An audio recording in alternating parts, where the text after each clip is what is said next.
Today on Hot Chocolate Chronicles. And I could not, for the life of me, figure how to come back with a bang except with 4 gay women. Salvation, Christianity, my children, and NBC. Did I marry any of you? No. You say that so forcefully.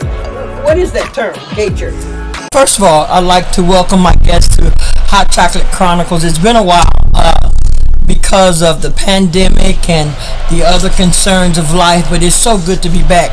And I thought I'd come back with a bang, and I could not, for the life of me, figure how to come back with a bang except with 4 gay women. So this is what I want to talk about. I want to talk about salvation, Christianity, my children, and NBC. All right. I just want you to introduce yourselves, and then we'll go from there. Let's start over here. Hi, my name is Simone Alexander. Hello, I'm Shakara Alexander. Hello, Sherrell Pettiford. Hi everybody, Donja Pettiford. So I have 2 married gay women, and they're a member of my church, New Birth Community African Methodist Episcopal Church. I don't know if I should say I'm proud, but I'm proud of my youngins. You know what I'm saying? I'm proud of your efforts. I'm proud of how you serve your community. I'm proud of how you serve the children. I have a YPD director, security staff member. I have audio exams, and then I have greeters here. I mean, I like how you serve God in the kingdom of God and His people. I want to talk about gay churches versus non-gay churches, Methodism versus any other disms. I want to talk about what drove you and your history drove you to NBC. So let's go here. How long have you been married? Pettiford? We've been married for 4 years. Since 2017? Yes. Yeah. 4 years, okay. Alexander, how long have you been married? 5 years. 5 years. Okay, I like that. Did I marry any of you? No. You say that so forcefully. So why NBC? Now you know I'm not marrying you gay people. I'm not marrying you, but I love you. Tell me why NBC. You got married and you were members of my church. So why didn't I marry you guys? I mean, I know it didn't really line up with, how you feel in regards to it religiously, and what you believe in, and that's totally fine. We respect that, but that wasn't going to keep us from receiving the word.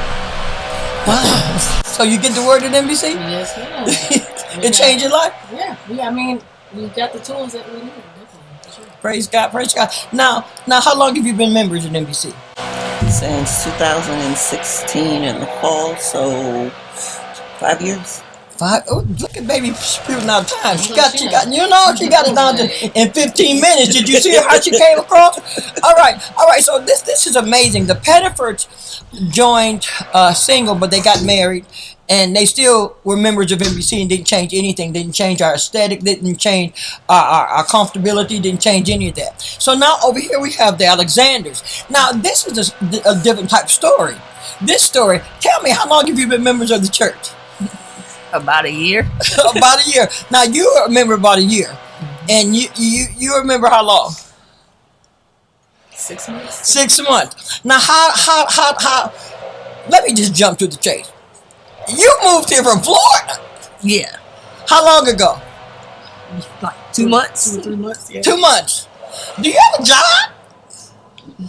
No. Have you started a job yet? No. Okay, your job, you will start when? I start on the 29th of December 6th. December 7th. So why did you move from Florida here in the cold to be with Pax? What happened? It felt necessary.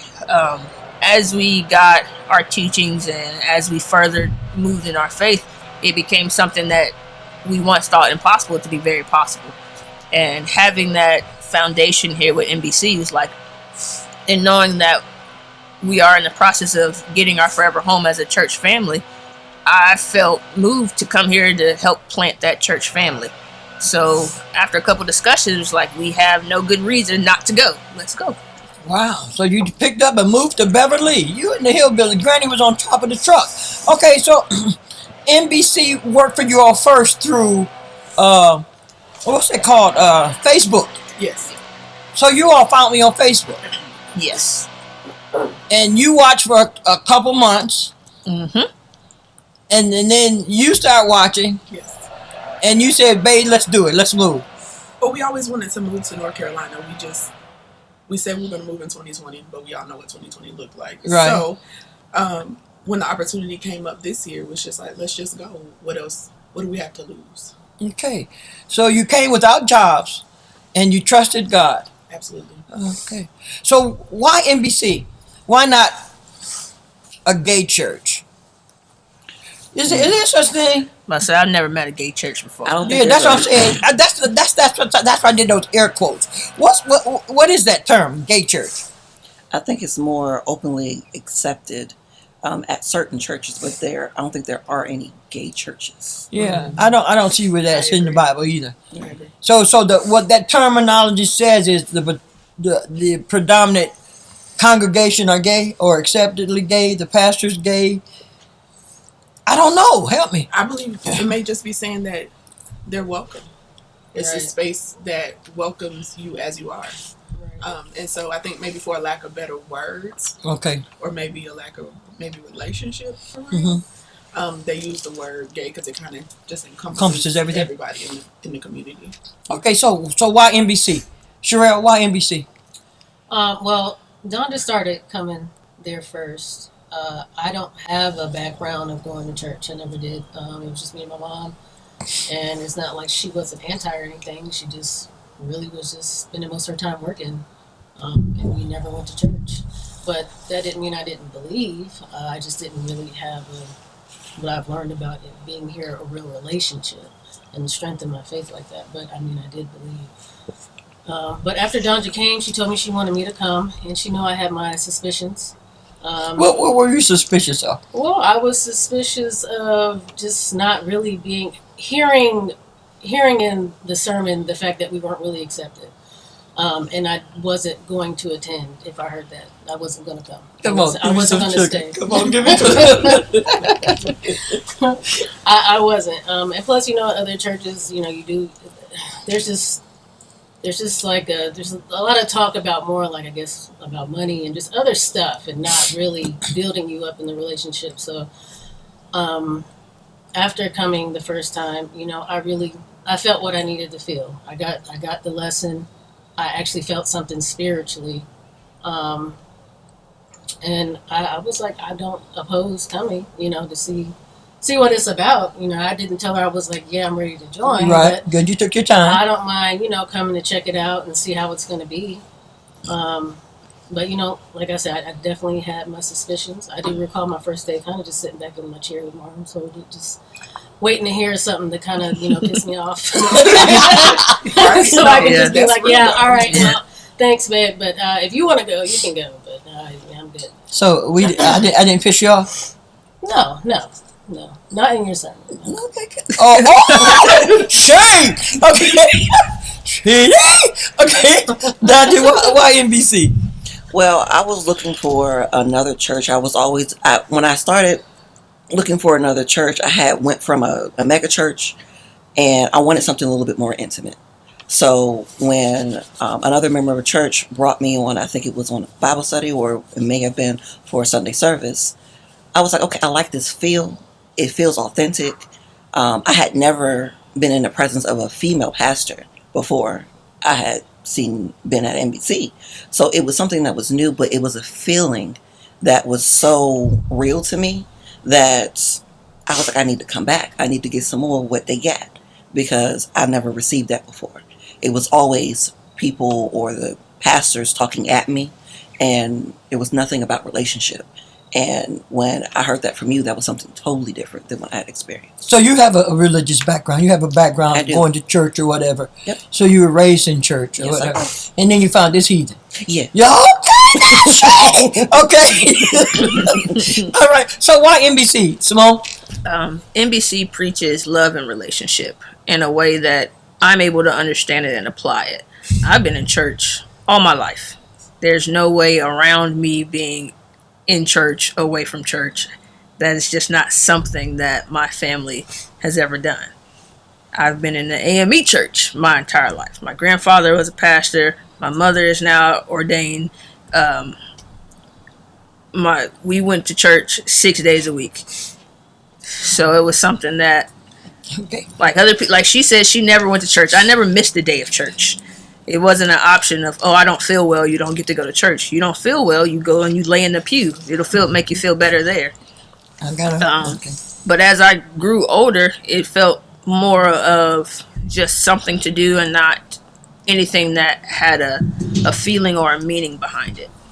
So when I went to college and tried to find a church that I felt was feeding me the way that I wanted to be fed, it was hard to find. And then I found you on Facebook and started listening and paying attention, and I was able to understand and apply what you were teaching in my daily life, and it was real. It's good. So that's why. Okay. How about you? You just wanted to follow Bay? I want you to be my product, Bay. Okay, go. Not necessarily. I joined later. She joined first, but I joined later. And I just wanted to take my time. My relationship with God was something that I always held close to me. So you've got church background as well. Yes. I grew up in a non-denominational church. So, we kind of had some of the constructs of different churches, but we kind of just also had our own little program, if you will. We just did our own thing. And so for me, it wasn't that I wasn't hearing God. I knew I was hearing from him at a young age. I think it was just more so of, as things changed in my life, the church wasn't serving me in that purpose. Like I was, it was a smaller church. It always had been small. We had been trying to expand, trying to grow, and things weren't happening. So I felt like I kind of outgrew it, honestly. But then joining NBC, much like everyone said, I listened to a message and I saw myself. I saw myself in the words that you were preaching. I saw myself in the things that you were explaining about having a relationship with God. And I felt like finally somebody understands that it's not just a religion. Like there's actually something personal there. It's actually a connection there.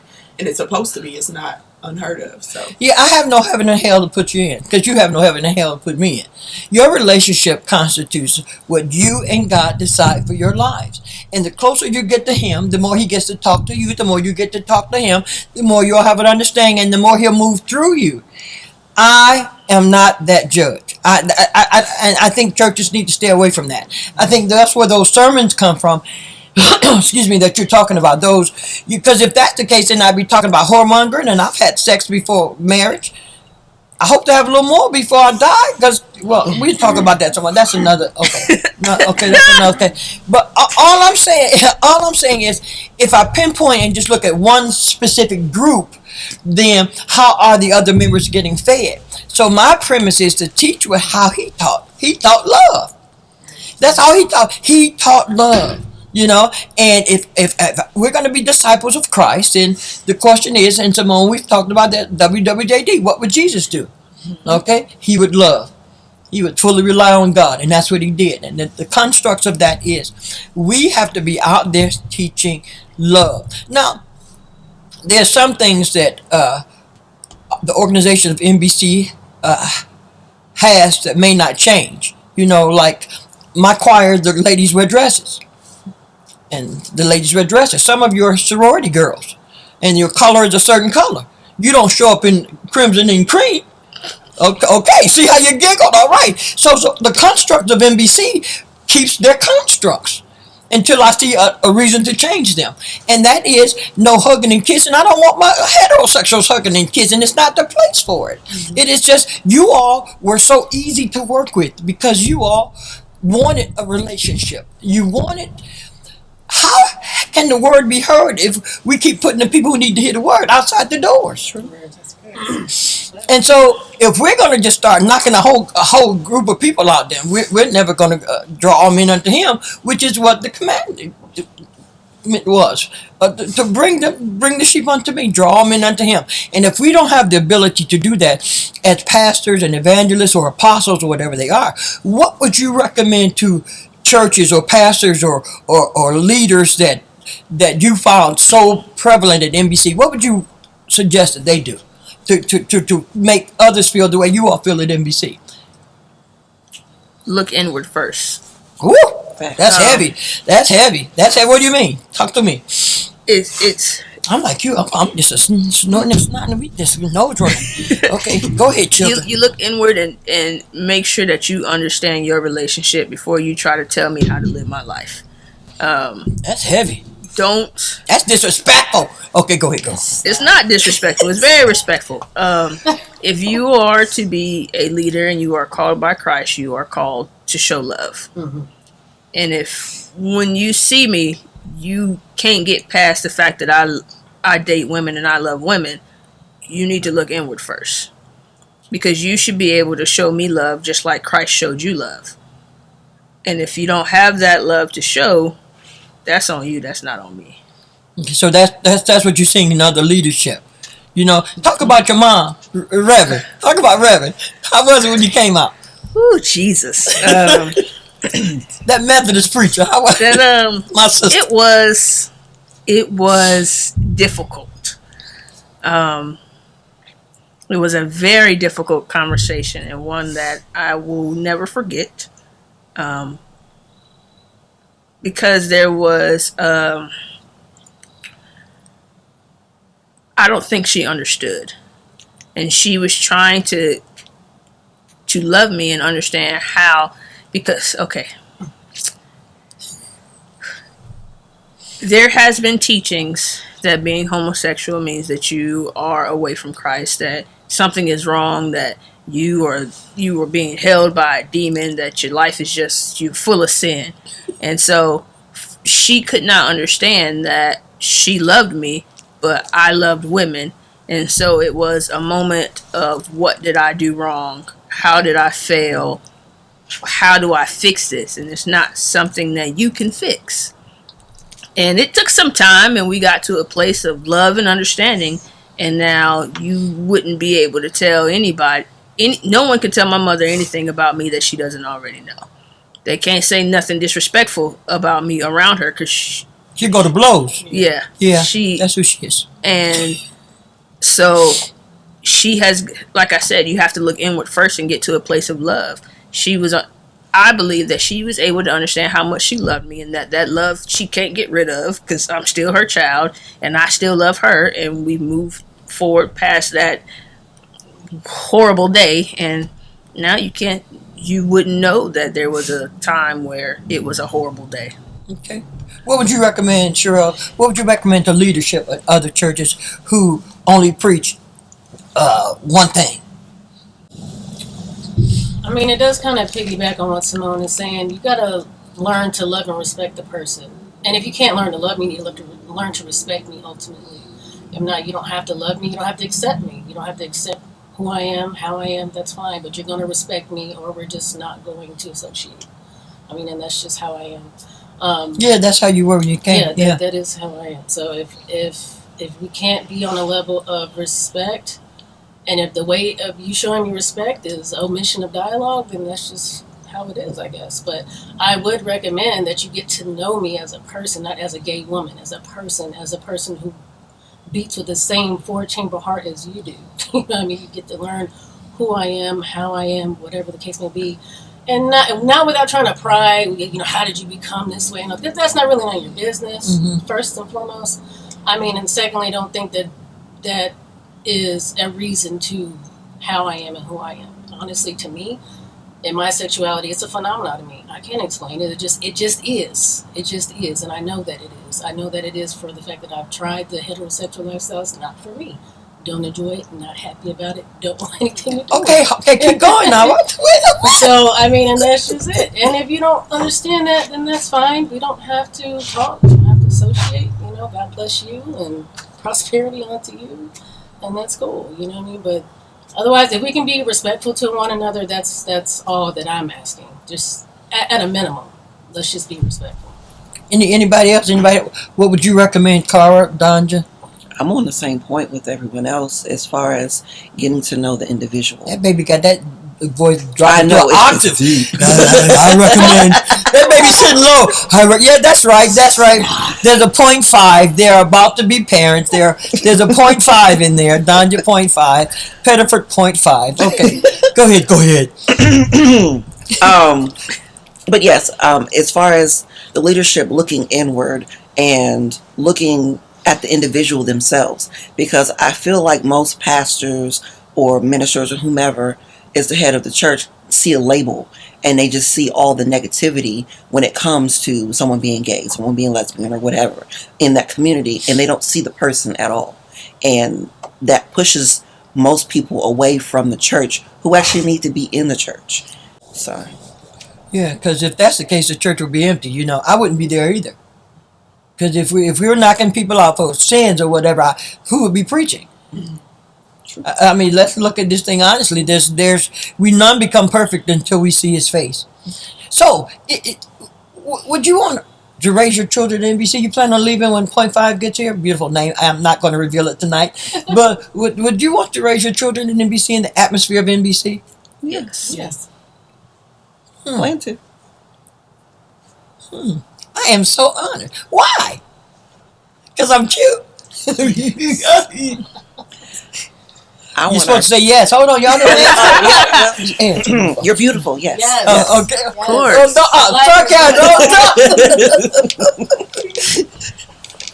That's right. Okay, wow.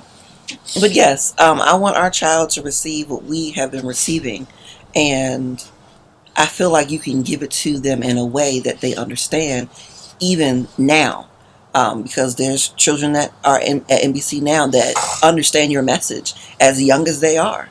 And when I was a child in church, I wasn't paying no mind. I was coloring. I was talking to my friends. I was getting a look from my mama in the choir stand that I need to sit down and be quiet. That's right. But I wasn't understanding. I didn't understand until I came to NBC. I mean, I knew God, loved God, but I didn't understand until I came to NBC. So it is the application piece of NBC. Yes. It's the application. So what stands out about the application piece? The fact that it is important that I make sure that you feel the sand between your toes, that you actually feel the hot streets of Jerusalem. It's important to see when you read that book how it pertains to my life. Other than that, it's just a book. I could throw it across the room and people talk about blasphemy, but it's just another book if you're not making an attempt to live by it. So the interpreter of the word and that who you choose or name as your deliverer is very important. And so it's not just something you check off. I never have to call you out and tell you how to come to church. I never have to tell you we're on. You know what I'm saying? It's not something you do just to check off. What's so good about NBC is it is a functioning family. It's a functioning family. We don't all agree. But what family does? You see what I'm saying? I'm not trying to make it something that it's not. Because your relationship at NBC is between you and God. I'm just a messenger. I don't belittle you because you can belittle me. I've sinned. I have sins. I'm not calling. It's between God and I. Each tub has to stand on its own bottom. Y'all ever heard that before? Okay, that's that old-fashioned thing that you on your own. Just your relationship with God. You got to map out your own soul salvation, but it's important for you to know who you're mapping it out with. And a lot of churches think you're mapping it out with the pastor. I have nothing to do with that. Have I ever been to your house? Y'all welcome in though. Y'all, but you feel that. But I think it's important that you realize that the church of the pastor coming to your house to eat and getting the biggest piece of chicken while the kids, you remember? I don't know if y'all too young for that. Back in the day, the pastors used to come and then you all couldn't eat. Oh, it's empty. The pastors couldn't eat. You couldn't eat until the pastor ate, and the pastor would always get the biggest pieces of chicken. That is not the church of NBC. That is not this. I'm here to make sure you and your family get the word of God so you can apply it. So tell me about the lack of application growing up in church for years. Just sitting there disconnected. You just sit there. That's what it is. You sit there. You just. I'm gonna say it's a routine. Sunday you have a 7 o'clock service. 9 o'clock you have church. You school. went to real church. Yeah. Then you've got an 11 o'clock service. Then on Mondays there were church meetings, lay meetings. On Tuesdays there were usually choir rehearsals. On Tuesdays was Bible study. Wednesdays were choir rehearsal. Thursdays was probably a youth gathering. Remember the schedule. This was a routine. You think I'm 6 days a week. You may be off either a Thursday or a Friday, not both. And Saturdays was another day of choir rehearsals and different functions for the community, different functions for the church. It could be anniversary, it could be Easter rehearsal, Christmas rehearsal. You got to have the play, and we've got the concert coming. There was something all year round. There was always something. But there was no relativity. No, you learned your ABC Bible verses. You memorized, and you were able to recite it. You have all the knowledge, but you have no application behind it. It was literally words on the page that you had to memorize. Wow. Yeah, that's what made it work for me as far as being here. The word was put into layman terms and relative real life scenarios and situations. Wasn't all about, as I walk through the valley of the shadow of death, and all these, biblical type words. It was like real talk, and which is what I would definitely prefer. I think that's what I needed to make a connection to want to attend church on a regular basis. Because if I were to feel the way that y'all were describing, I probably would have acted out because I would not have wanted to go. Wow, that's real. That's real. What I want you all to do, because our time is drawing nigh, I want you all to look into the camera and tell someone who's living your lifestyle about your relationship with God. Not your relationship with NBC, not your relationship with pastor, but your relationship with God and how it's flourished once that word was rightly divided. Anybody want to go first? I would just start by saying you're worthy. Like you're worthy of that love. No matter who you are, no matter what you've done, no matter where you've been, no matter what other people have said, you are worthy. He still loves you regardless. That's a message. Oh, I preached that. Yeah, okay. Yeah, that's good, Carl. That's good. Yeah, ultimately, I agree. I mean, you're worthy, and He will show up in your life, and you will have blessings. Yes, and He will. I would just say, just be patient. To me, faith equates to patience. You got to believe that it's going to happen and that it's going to come through.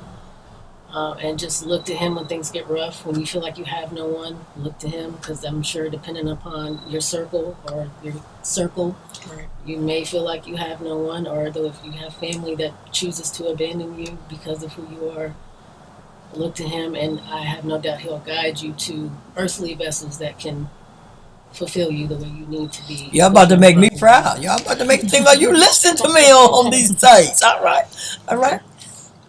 Only thing I would say is that God does love you, and He's never left you. Even though you may feel like He has, He's never left you. And when you finally start to understand the word and apply it, it will make you feel so full and so much love, and you just want to hunger for more. So I would have to tell you that when you're by yourself and you think no one hears you, He's there. Those times when you feel at your worst, He's there. When you're at your best, He's there. And He will always be there. No matter what's going on, He is there. To know about a God like that, to be a part of a family like this, is available to you. God is love. I ain't marrying these cuckoos. These my young. I don't believe in gay marriage. But I believe in them. And I believe in God's love. And that has nothing to do with how they live their life. Do you feel love when you come in my presence, when we're around? Absolutely. Do you feel love? Absolutely. And you know your baby's going to be loved too, right? Indeed. Okay. You feel love? Absolutely. Do you feel love? Of course. Hands down. Now you tell me, what's that got to do with expelling people outside of the church? God is love. And if you can't do this, you need to step down out the pulpit, give your license sure away. And let me say this, I haven't always felt like this. But He took me on the road to Damascus, and He opened my heart, and He took the shackles off my eyes, and He taught me a new way. Because I was not homophobic, but I was living life according to what I saw other preachers doing. But I took my church on a journey for a year, and all we talked about was God's love. There was no other message, and we got it. And now who are we? We are loving disciples of God. I'm not putting on my sign, all welcome. They should know that. See, I'm always leery about churches when they had that sign up, because you know what they're saying. No. I'm going to tell you the name of the church. I'm going to tell you who the pastor is. Get you some of this uncut funk word. It's rightly divided. No chasers. No, and no ice cubes. Get you some of this word. See yourself in the pages, and then apply the word to you. It is personal. It is a personal relationship with God. You have that personal relationship with God. You have that personal relationship with God. I have my own relationship with God. You have that personal relationship with God, and you have that personal relationship with God. And if you want a personal relationship with God, and you want to know how to navigate your life through His love, New Birth Community, African Methodist Episcopal Church. Well, what? God is real, and the word is uncut funk. Hey, because you know what? I love spending time with my youngest because you all always bring me another perspective. We need to chop it up some more. Will you come back and see me again? Yeah. Come on, can we do it some more? Yeah. I'm not going to tell you what's in these cups because some of those are empty. Let's put it up. Because what? What is this? Hot Chocolate Chronicles, baby. Thanks for coming. We'll see you next time. Deuces.